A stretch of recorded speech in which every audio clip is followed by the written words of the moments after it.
Well, many of us have made New Year's resolutions. Some people do their resolutions throughout the entire year, but I think, many people look at, it's a fresh start, January 1st, I'm making some New Year's resolutions, and then in 3 weeks, those New Year's resolutions are all of a sudden illusions. Well, my next guest has some great tips for those of you that have made some New Year's resolution. I'm joined by Sara Awija. She's a registered dietitian and manager at Elysian Wellness Centre. Welcome to the show, Sara. Great to have you here. Do you make New Year's resolutions yourself? To be honest, no. Okay. I don't. For what reason? Because everyone has a different reason. Yeah, I guess I feel like if you want to change a habit or you want to take on something new, you could do it at any point. It doesn't have to be on a Monday, right? And it doesn't have to be in a new year. Well, that's probably your first tip, right? Is when it comes to New Year's resolutions, you don't necessarily have to. Well, yeah. What's another number one tip you would give to people who are making a resolution? Yeah, so a lot of people tend to do a whole 360-degree change when the new year comes around. Right. And I really tell people to just focus on progression. It does not need to be perfection. You don't need to go from, eating poorly and not watching what you're eating to all of a sudden you're doing these fad diets, you're on keto 100%. Habit trumps motivation. Right. So with New Year's, all this motivation power comes in play and you want to do everything. But really, if you just pick one thing, whether it's just adding a fruit to your breakfast or a vegetable, and just focus on that and make that a habit so that it becomes a behavioral thing that you just do naturally, just like you brush your teeth every day. Right. It's so much more sustainable than just, trying to do this whole lifestyle change all of a sudden. Yeah, I mean, you mentioned fad diets, and I think so many people get caught within that, and it's such an individual thing. You mentioned keto. My wife's been doing keto, but she's very disciplined. Yeah. She's been doing it for 6 years. Wow. It's a very difficult diet for people because it's hard to maintain if you're not well disciplined. Yeah. How do people find the right way? I guess that's what you're saying. You don't necessarily have to find a diet. You just change your lifestyle. Yeah, that's what it is. It's really changing your lifestyle and changing your mindset. Right. When it comes to a fad diet, it's usually crash diets, right? Something that's very extreme. And it's really difficult to go from, eating all these carbs all day long to all of a sudden not eating them. Yeah. So making these little progressive changes to something that's more adaptable to your lifestyle is a lot more sustainable and realistic. And people are doing those diets because they want to control their weight. What advice do you give to people who that's the reason they're doing it, right? People do it for different reasons. I think weight loss is a big one, but how do we control that weight loss? Yeah. The number one tip is portion control. Okay. Really control your portions. People go on the internet, they try to Google the latest pill, the latest diet, all kinds of stuff, but it really starts with portion control and not overeating. Most people just eat too much. Right.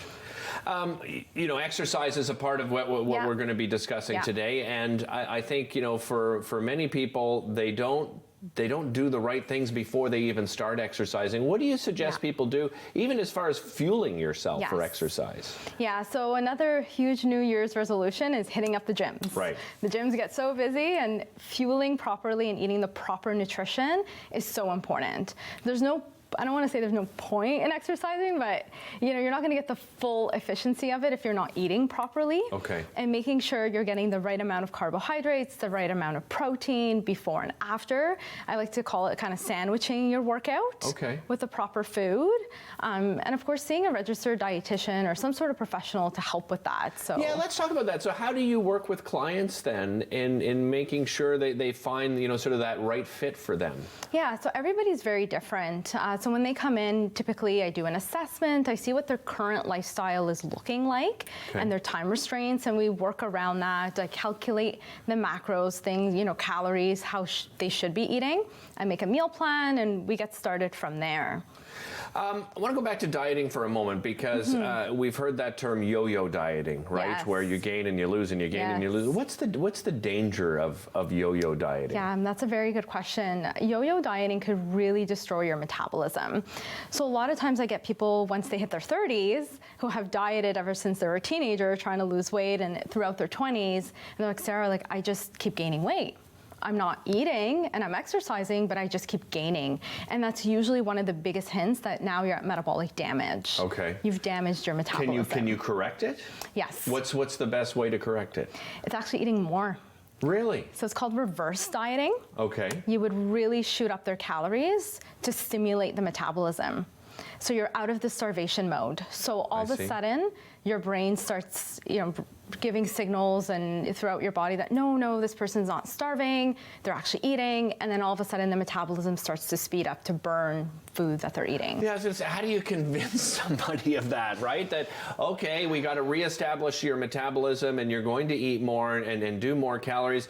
Is there a light at the end of the tunnel where you can start coming down from eating more eventually? Oh yeah, and it's usually quite quick. Oh, really? Within a few weeks, we start seeing a loss. The body, especially, it's very quick. If you haven't done extreme damage, it's usually within a few weeks. If it's been, somebody in their 50s coming to see me, it could take up to a month. Right. But, I tell them you're here to see a professional. Trust the process, be patient, and we're going to get our results. What are your thoughts on the 3 meals a day? Like, are you a proponent of 3 meals a day and snacking? Like, what do you think is best? Or again, is that really based on each individual? It's based on each individual. Typically 3 meals a day with some snacks in between really helps stabilize blood sugars. Right. So your energy is nice and stable, your metabolism is stimulated, so you do lose more weight that way. At the clinic, we actually do genetic testing. So when results come back, I'm able to tell if that actually does work for my client or not. Because you're right, everybody is different. You mentioned the center, the Elysian Wellness Centre. Yeah. Tell me, what other services do you provide? Yeah, so we have physiotherapy, we have massage therapy, we have an acupuncturist who also does cupping as well, which is great for all kinds of conditions. We have a chiropractor. We have 2 locations. We have one on Hunt Club and one in Bell's Corner. And the Bell's Corner one is a very big center, so it's 6,000 square feet. Wow. Yeah, we have a cold plunge, we have IV drip there. So we have all kinds of services for your wellness being.